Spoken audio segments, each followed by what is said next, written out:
Today I'm going to tell you about the different legal system within a country. A legal system is basically rules that govern behavior along with process by which laws are enforced and grievances are addressed. A legal system is determined heavily by a country's prevailing political system and the ruler's dominant political ideology.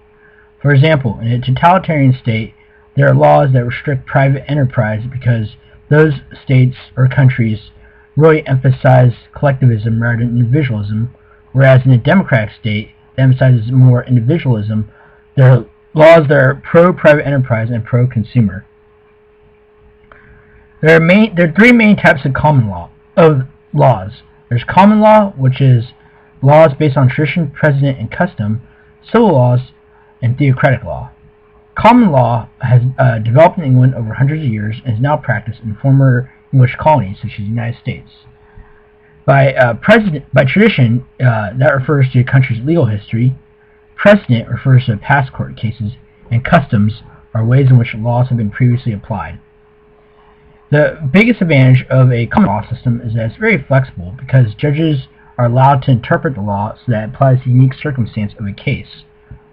However, it's also very adversarial because, again, court case decisions are based on a judge's interpretation of a law, or interpretation of the law, or also interpretation of the country's precedent and customs.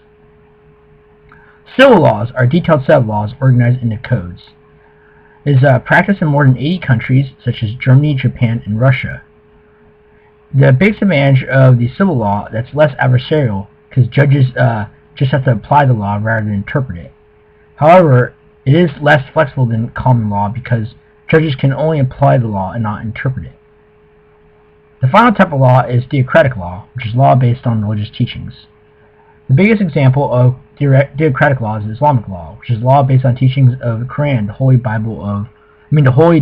book of Muslim, and the Sunnah, as well as rules derived from Islamic scholarly writers. Under Islamic law, it governs mainly moral aspects of life, although it does regulate some commercial practices. For example, according to the Quran, interest is forbidden and is perceived as a sin. As a result, some Islamic states, such as Pakistan, rule that collecting interest payments is illegal. Additionally, under Islamic law, the laws tend to be very fixed because, again, it derives from the Quran and Sunnah, two holy documents of Muslim. However, the application of the teachings from both documents have been debated by Islamic scholars and jurists on how it applies to real life. So those are the three main types of legal systems. It's important for international business people to understand how the three different types of legal systems, as well in general how legal systems work within a country, because the legal system determines how business conducts practices. For example, the legal system regulates business practices and determines how business transactions are conducted. Differences in legal systems can affect whether or not a multinational business should invest in that country's market or not. It also determines what the rights and responsibilities of each party in a business transaction.